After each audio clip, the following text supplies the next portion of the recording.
Our faculty and staff believe in work, hard work, and they truly exhibit a spirit that is not afraid. War Eagle. There goes Davis. Oh my God! Davis is going to run it all the way back. Auburn's going to win the football game. We're about excellence and innovation. There's something about this Auburn culture. There's something about this Auburn family. I believe in Auburn. War Eagle. And love it. We're a football school, but we're also an everything school. War Eagle Auburn fans, and welcome to the Everything Auburn podcast.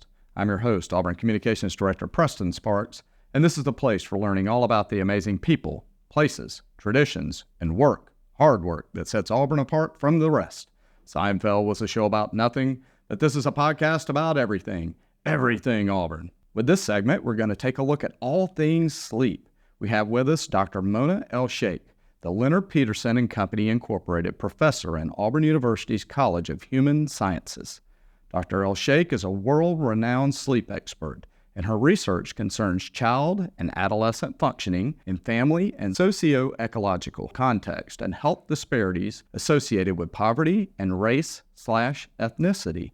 Today, we'll be focusing specifically on her work in the world of sleep. So great to have you here on the podcast, Dr. El-Sheikh. So let's start off with your journey to Auburn, how you came to the Plains, and also talk about your areas of focus and what you teach. I came here in 1990, right after graduate school, after I got my PhD.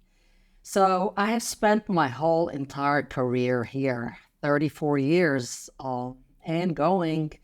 And I'm very fortunate to have worked here because I have received all the resources and support that I have needed to have a successful program of research.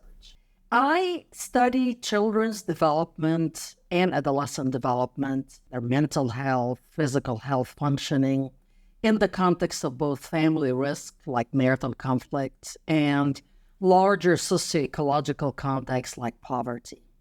And I also examine physiological regulation, how easy it is for one to de-stress after a stressful experience and how that can affect children.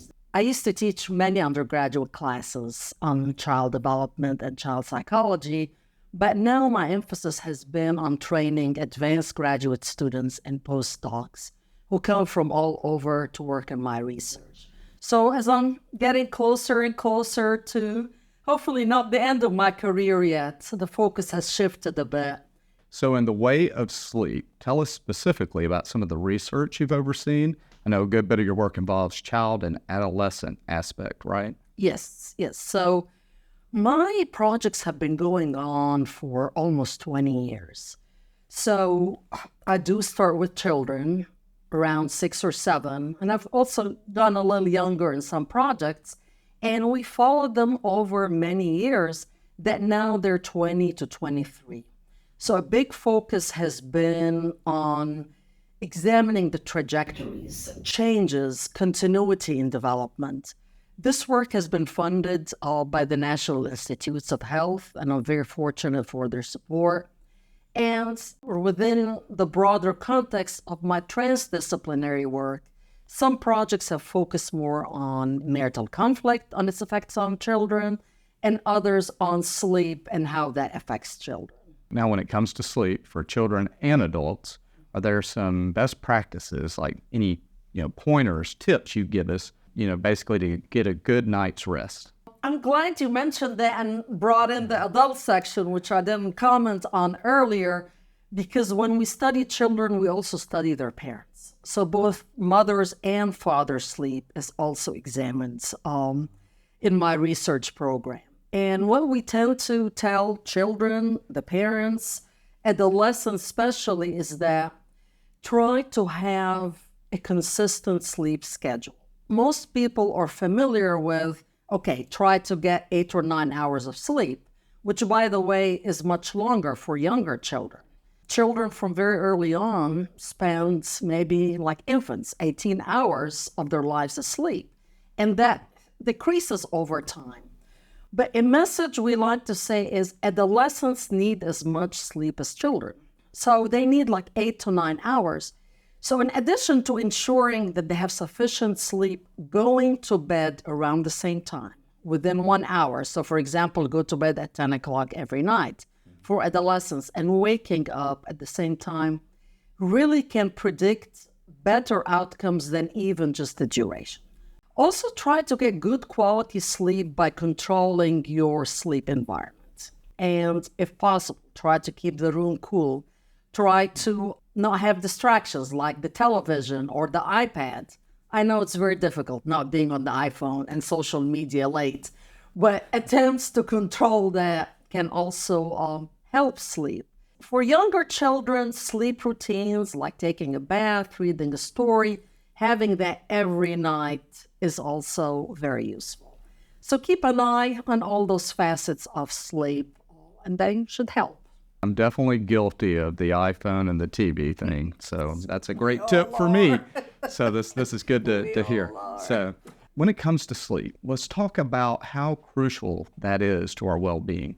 It is very crucial. It's one of the most modifiable behaviors. That is something within our control that can affect many domains of development. So, for example, mental health. If individuals are not getting sufficient sleep, good quality sleep early on, let's say in childhood, that can affect the development of depression and anxiety and substance use. Same for physical health. When we don't get enough sleep, our immune systems are compromised. Hormone regulation that's responsible for appetite is also affected when we don't sleep. So people tend to eat more and don't feel full faster. And another domain is academic performance and cognitive functioning. Sleep is critical for learning and memory. So for students, for example, who have a test the following night, it may be a good combination to not just study, but study and try to get that sleep so you can remember the material the next day. Let's talk about your sleep lab now, your involvement with participants there. I brought in thousands of participants over the 30 plus years that I have been here. And what we do is we recruit them when they're young from the school systems, not Auburn, but they tend to mostly come from Lee County schools because we would like to have a wider representation of socioeconomic status and family backgrounds and contexts. And we also have many from Opelika. So we recruit them early on, and then we enlist them in the projects. And after that, they start coming to the lab, which is here on campus, with their parents when they're young. So both mothers and fathers are invited. And the lab is open 7 days a week, including weekends and evenings, to make it easier for the families to come. Of course, we have different people working the different hours, so my students are not there all day. Because they need sleep as well. Exactly. We examine their cognitive functioning. We give them batteries to assess their memory and their performance. We also hook them up to electrodes, like the ones we use maybe at the doctor's offices to examine heart rate and see how much they respond to stress in the lab and to complete questionnaires. And the parents complete questionnaires and also provide some information about the family. Maybe a year after they would come in, maybe 2 years after they would come in. And we have been very lucky to have had many of our participants, now we're 22 and 23, having participated when they were 7 or 8. So that way we can track their development. And there's really almost no research in the sleep field that started with children that young and did thorough assessments of sleep over this large period. And I'm very thankful for my staff. I have wonderful staff. Given my multidisciplinary research, I have collaborators in different areas all over. As for Auburn, my main collaborators are Stephen Erath, Tom Fuller-Rowell, Ben Hinand, and Joe Buckholt, all professors in my college.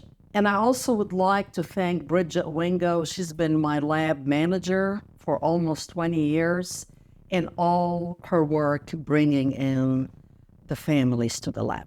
Such a great resource to have here on campus and speaks to the land grant mission I know in Auburn at work, right out in the community and helping. So thank you. That's really great. All right, so let's now detail and dive into how students get involved in all of this work. Yes, the work could not be done without the participation of many, many undergraduate and graduate students over the years. Typically, when we're right in the middle of what I call data collection, when we have many families coming in the lab, I have around 10 to 15 undergraduates, and they're trained on everything from how to bring in the family, how to do interviews, how to examine their physiology. So they're not just doing menial work, they're doing very high-level work. And I'm glad that many of them move on to graduate school and take this experience with them. And those are students, the undergraduates from all over campus. So they're not just from the college. As to the graduate students, they usually hear my research assistants, and they tend to be fewer, but they are so central to the research. And not only do they help with the participants, but after that, we need to process the data and we need to translate that work into publications and data analysis. So the graduate students tend to be more involved with the data analysis and write-up papers, as well as the postdocs who have worked with me over the years as well. Taking a look at your research, what would you say has been maybe the most important discovery or discoveries that you have found while here at Auburn? To focus on sleep, I would say one of the strongest discoveries is finding that sleep early on in development, let's say in childhood, has ramifications for sleep into young adulthood. So the benefits of sleep are cumulative. You can imagine a child who's 7, not sleeping well. They're not remembering well in school. They're not performing well. So that knowledge doesn't get transmitted to the same level. If you don't develop big enough vocabulary at 7, the increments don't tend to be as pronounced over time. So it's the importance of sleep early on, which had not been demonstrated before. But a positive note there is, even if somebody has poor sleep, let's say in childhood, if their sleep improves over time, their development, let's say their mental health or physical functioning, also tend to improve. So I think this is a message I like to get out. We've discovered that sleep predicts outcomes, but improvements also predict improvements in functioning. A second point that I would like also to emphasize is sleep tends to be an equalizer in the context of poverty. We think of poverty as a health disparity in relation to sleep. What does that mean? Children from poor backgrounds, because of large systemic issues or the sleep environments like we're talking about where they're sleeping, tend to sleep poorly, and that affects their performance. However, if we are able or if we identify factors that can improve children's sleep, they tend to perform very well across all domains. So what I like to put out is sleep is a protective factor for people living in context of family stress or environmental stress generally. So can you discuss the role of the family involving sleep? I'm so glad you asked this question because the family plays a primary role, especially in childhood and adolescence, when they are living at home. We tend to find that homes characterized by more chaos, lack of schedule, lack of monitoring. Children can have caffeine anytime. They can go out with friends anytime. There's no monitoring on when they can plug in or unplug their phones. And of course, that's easier for younger children than older adolescents. They tend to have poor sleep. So one thing we recommend is try to maintain a routine in the family and monitor these activities as much as possible. We have also found that some family stress, like what we call destructive family conflict. So not just family conflict, everybody argues, but conflict that's intense and frequent or even gets verbal, that affects children's feelings of security and keeps them up at night. It makes them vigilant, worried about what's going to come next. Trying as much as possible to, if somebody argues, to resolve the argument, for example, that could help the child and the family. We have also found for adults that sleep of men affect the sleep of their wives, and sleep of children affect the family unit, because we examine mothers, fathers, and children's sleep. And what tends to happen is, for the mothers, the sleep of their children and husbands tend to interrupt their own sleep.